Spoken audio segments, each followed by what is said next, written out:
the domain and range is. These also have asymptotes. Here's the parent graph, and you can see it has an asymptote on the x-axis, so like it doesn't ever approach the x-axis. Let's see what else. The range will be all positive numbers greater than 0 because it can't go below this x-axis. The domain would be negative infinity, positive infinity because it goes left and right forever. And it's always continuous. It's either increasing or decreasing depending on the b. And the b is the base. So like in this case, our base is 4. That exponent is x. So the first way I'm going to teach you how to graph them is just by making a table. Just the basic part, and then I'll teach you some more ways to graph it. For the x's, I'm just going to pick random ones, and I want to pick some negative and positive ones. That way we can see what it looks like on both sides of the axis. So negative 2, negative 1, 0, 1, 2. And y'all know how I find my y values. How do I find those? Plug in what? X's into what function? 4 to the x. Good. So either you can use your calculator or think by hand. If I raise 4 to the negative 2 power, can we have negative exponents? So we move it to the what? To the denominator to make it positive. Y'all remember that from algebra? Not really? Okay, so it'd be 1 over 4 squared, which is 1 over what? 16. I want you to tell me what that is as a decimal. 0.625, is that correct? What is it? 0.0625. Okay, thank you. Is that what you said? Okay, I'm sorry I didn't hear you. Okay, so the next one, if we base it off this, would just be 1 over what? 4, which is what as a fraction? Or decimal, excuse me. Good. Anything raised to the 0 power? 1. Good. 4 to the first power? And 4 to the second. Very good. So now we're just going to graph these points. Some of you obviously won't be able to graph like 216. Just graph the ones you can. So negative 2.0625, that's right above what? This one. Right above 0. Very close to it. And then negative 1.25 is a little bit further up. 0, 1's right here. 1, 4 is right here. And remember, there's an asymptote at the x-axis, so don't cross it. It's going to approach it, like so, and then just follow up through here. Is this function increasing or decreasing? Increasing. How do you know? Because it's going up. Good. You look at it left to right, it's going up, so it's increasing. Good. Let's do one more together. Oh, we forgot domain and range. Look at us. Alright. Domain would be all real numbers. Let's write it in interval notation. It'd be from what? Very good. Alright. Range is talking about lowest point to highest point. Started from the bottom. What's the lowest point? 0. Good. It's not approaching it though, right? Everybody see that? It's not touching it. So can we put a bracket? We have to put parentheses. And it's going up to what? Infinity. Good.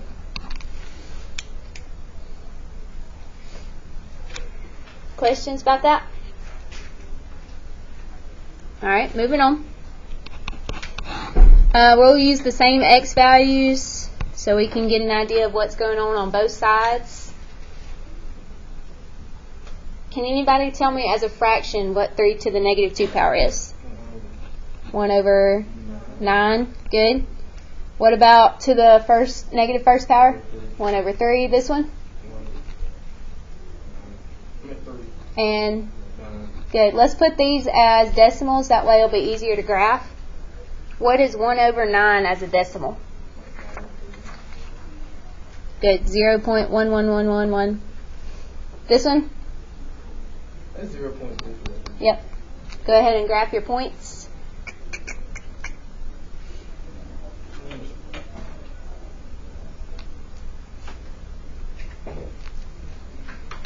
And then just connect them.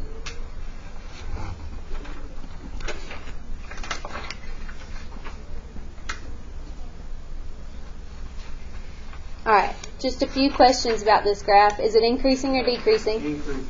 Okay, what's the difference just by how these look? These two graphs. It approaches the x-axis. Both of them do. What's the difference between both of them? Yeah, it's steeper. Good. What does that? What makes this one steeper than this one? Base. The base. Good. Because 4 is higher than 3, it makes it steeper. Everybody see that? Does the domain and range change on this one? Nope. Still the same.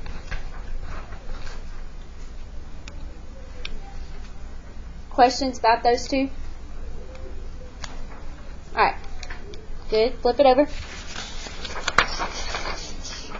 I want you to graph this one by making a table of x and y values. Use the same ones we did.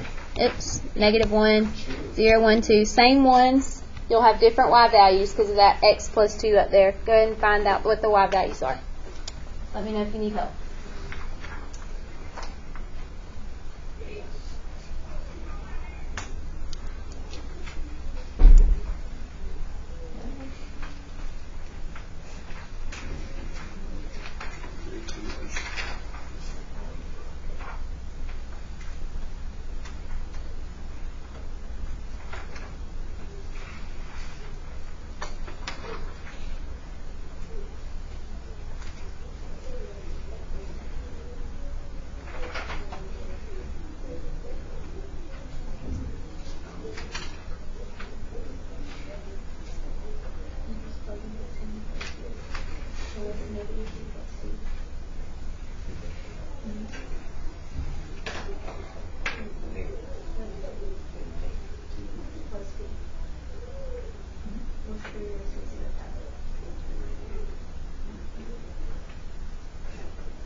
This one. Yes. Yes, very good. Everybody done finding the values? Tell me what y'all got for -2. 1. Did anybody have trouble getting that? Okay, what's the next one then? 3. Everybody agree? Yes. Next one? 9. Next? 27. Next? 81. Very good. Any questions about how we got that? Alright, go ahead and graph the ones that you can. Graph the ones you can. So -2, 1, -1, 3. Can't really graph any other ones. You can do 0 and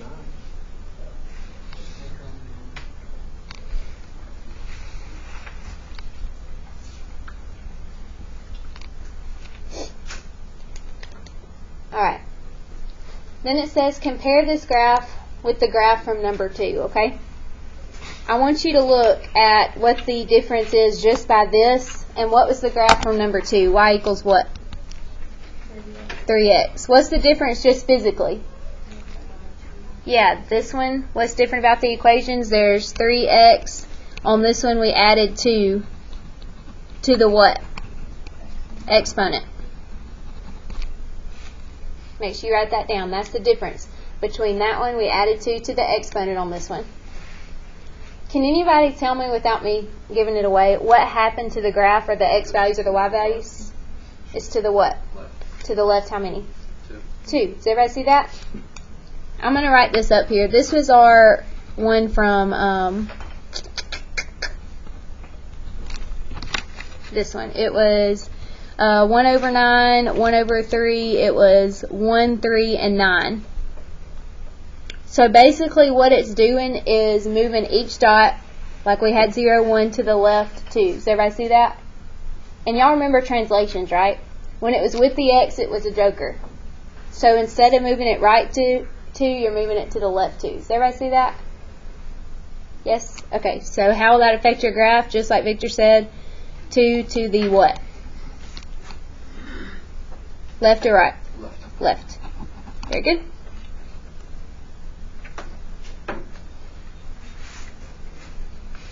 Questions about that? Y'all want me to show you a trick on the tables too? Notice how these moved like up or down one, the x values? Like for 1 right here, the 0 moved what?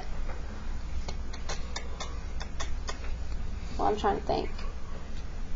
Anyways, the y values, no, the x values move. Same y values, different x values that go with it.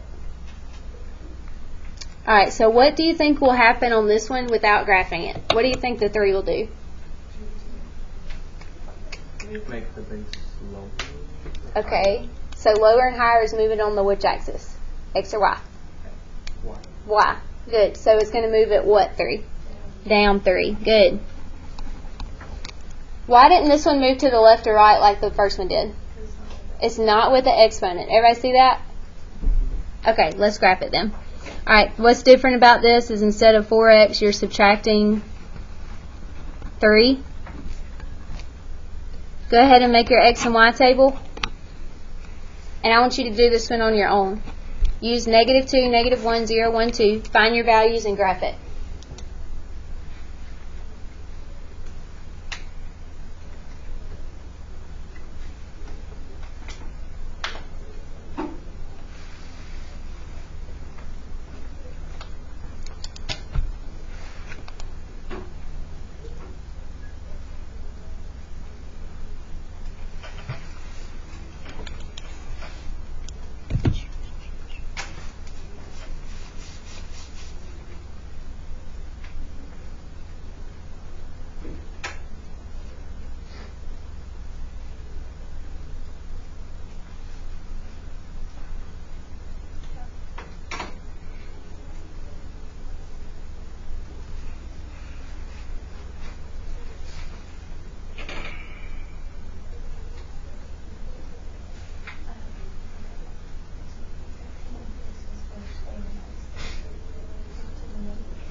Alright, Brandon, tell me what you got for -2. I got -2.9.